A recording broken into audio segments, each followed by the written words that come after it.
രാഹുൽ ക്ഷേത്ര ദർശനത്തിന് കൽപ്പാത്തി ക്ഷേത്ര ദർശനം എന്തായാലും UDF ക്യാമ്പ് വലിയ രാവിലെ എല്ലാവരും ക്ഷേത്ര ദർശനത്തിലാണ്. സരിൻ പറയുന്ന ചില പൊളിറ്റിക്കൽ കാര്യങ്ങളുണ്ട്. പാലക്കാട് നഗരസഭാ പരിധിയിൽ രണ്ടാമതെത്തുമെന്നാണ് ഇപ്പോഴും സരിൻ പറയുന്നത്. അത് എങ്ങനെയാണെന്ന് അറിയില്ല.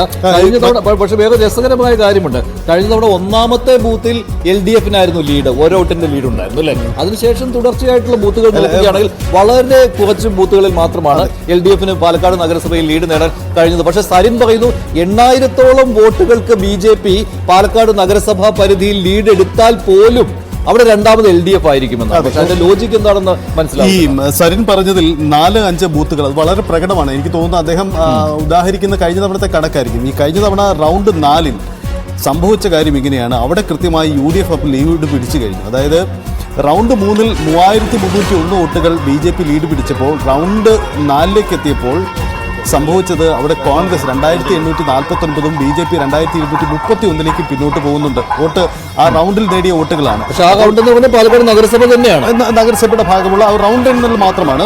4-5-ലും സംഭവിക്കുന്നത് അങ്ങനെയാണ്. അതാണ് അദ്ദേഹം സൂചിപ്പിക്കുന്നത്. 4-5-ൽ കോൺഗ്രസ് സ്വാധീന മേഖലകളുണ്ട്. അത് ഇത്തവണ നൽകുന്ന ട്രെൻഡ് കൃത്യമായ സൂചകമാവുന്നത്. അത് LDF-ന് പോകുന്നു അല്ലേ? അത് LDF-ന് പോകുന്നതാണ് അദ്ദേഹത്തിന്റെ അവകാശം. എന്തായാലും ആദ്യ 104 ബൂത്തുകൾ അത് പാലക്കാട് നഗരസഭാ പരിധിയിലാണ്. 104 പിന്നെ ഒരു 2 ഓക്സിലറി ബൂത്ത് കൂടി ഉണ്ട്. അങ്ങനെ 106 ബൂത്തുകൾ അതിൽ വരുന്നുണ്ട്. അതിനുശേഷമാണ് പിരായിരി. അതാണ് ഏറ്റവും നിർണായകമായി മാറാൻ പോകുന്നത്. UDF ഏറ്റവും കൂടുതൽ വോട്ടുകളുടെ മേൽക്കൈ നേടുമെന്ന് കരുതുന്ന പിരായിരി പഞ്ചായത്തിലേക്ക് പോകുന്നത്. അതായത് ആദ്യ 7 റൗണ്ട് എക്സ്ക്ലൂസീവായിട്ട് പോകുന്നത് നഗരസഭയാണ്. 8ാമത്തെ റൗണ്ടിൽ 8 ബൂത്തുകൾ വരുന്നത് നഗരസഭയുടെയും ബാക്കി 6 ബൂത്ത് വരുന്നത് പിരായിരിയുടെയുമാണ്. പിന്നെ അദ്ദേഹം പറയുന്നത് ശരിയാണ്, അടുത്ത 2 എണ്ണം ഇല്ല 9, 10 അത് എക്സ്ക്ലൂസീവായിട്ട് പിരായിരി പഞ്ചായത്തായിരിക്കും. അത് അതിനിർണായകമായി മാറും.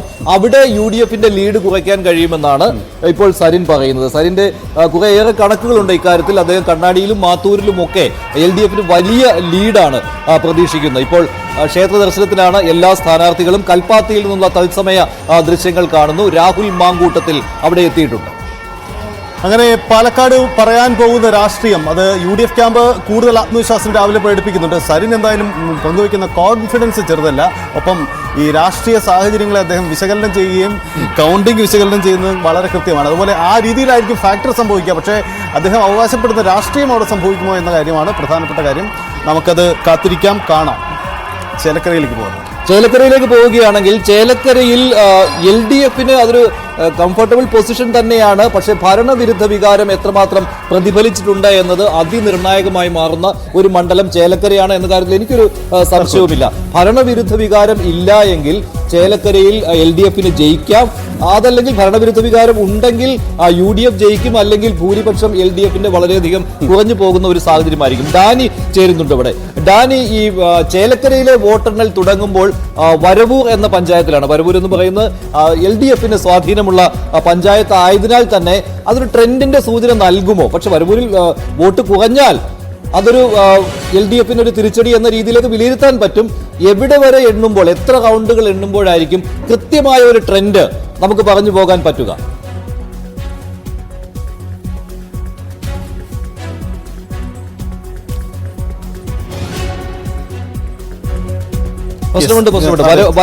വരവൂര് കഴിഞ്ഞിട്ട് അടുത്തത് വരുന്നത് ദേശമംഗലമാണ്.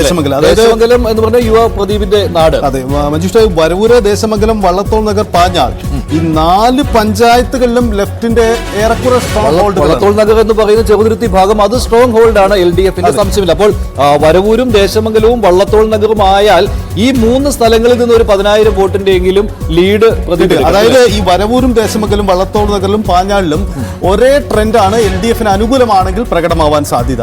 മറിച്ച് ആദ്യ റൗണ്ടിൽ ഭൂരിപക്ഷം കുറഞ്ഞാൽ, വരവൂരിൽ ഭൂരിപക്ഷം കുറഞ്ഞാൽ അവിടെ പ്രദീപ് സൂക്ഷിക്കണം, കരുതിയിരിക്കണം. അപ്പോൾ അങ്ങനെ വരുമ്പോൾ ചേലക്കര എന്നുള്ള പഞ്ചായത്തുണ്ട്. ചേലക്കര പഞ്ചായത്ത് എന്ന് പറയുന്നത് അത് വിപരീത സാഹചര്യമുള്ള സമയത്ത് പോലും ഇല്ലേ, അത് ലോക്സഭാ തെരഞ്ഞെടുപ്പിന്റെ സമയത്താണെങ്കിലും നിയമസഭാ തെരഞ്ഞെടുപ്പിന്റെ സമയത്ത് LDF ജയിച്ചിട്ടുള്ള സമയത്താണെങ്കിൽ പോലും ചേലക്കര പഞ്ചായത്ത് UDF-നൊപ്പം നിൽക്കുന്ന ഒരു പഞ്ചായത്താണ് അല്ലെ. അത് രാധാകൃഷ്ണൻ വലിയ വിജയം നേടിയ സമയത്ത് ഒഴിച്ചു നിർത്തിയാൽ ചേലക്കര പഞ്ചായത്ത് UDF-ന്റെ ഒരു സ്ട്രോങ് ഹോൾഡാണ്. അങ്ങോട്ട് വോട്ടെണ്ണൽ വരുന്ന സമയത്ത് ആവശ്യമായ ഭൂരിപക്ഷം ഉണ്ടായിരിക്കണം UR പ്രദീപിന്. എന്നാലേ LDF-ന്റെ വിജയം സുരക്ഷിതമായിട്ട് കൊണ്ടുപോകാൻ പറ്റുകയുള്ളൂ. എന്തായാലും ചേലക്കരയും പാലക്കാടും ഭരണവിരുദ്ധ വികാരം വിജയത്തിന്റെ ഒരു ടെസ്റ്റ് ഡോസ് സ്ഥലമാണ്. പക്ഷെ പാലക്കാട് അവിടെ ബി.ജെ.പിയുടെ സാന്നിധ്യം കൂടി ഉള്ളത് കൊണ്ട് അത് എത്രമാത്രം പ്രകടം എന്നതിൽ ഒരു കൃത്യമായ ഒരു പരീക്ഷണശാലയാകില്ല. പക്ഷേ ചേലക്കര അങ്ങനെ മഞ്ജുഷ് പറഞ്ഞ കറക്റ്റാണ്.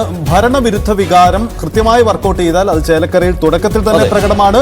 അട്ടിമറിയുടെ സൂചന ആദ്യ റൗണ്ടുകളിൽ തന്നെ അതിന്റെ സൂചന നമുക്ക് പ്രകടമാവും. വരവൂരിലെ ആദ്യ റൗണ്ട് എണ്ണുമ്പോൾ തന്നെ അതിന്റെ ഒരു സൂചന കിട്ടും. ഇപ്പോൾ CV അനുമോദ് വയനാട്ടിലുണ്ട്. വയനാട് എന്തായാലും നമുക്ക് വിട്ടുകളയാൻ പറ്റുകയില്ല. വയനാട് എന്തായാലും വിജയം ആർക്കാണ് എന്ന കാര്യത്തിൽ ഒരു സംശയവും ഇല്ലെങ്കിൽ പോലും ഭൂരിപക്ഷം എത്രയാണ് എന്ന കാര്യത്തിൽ ചർച്ച നടക്കുന്നു.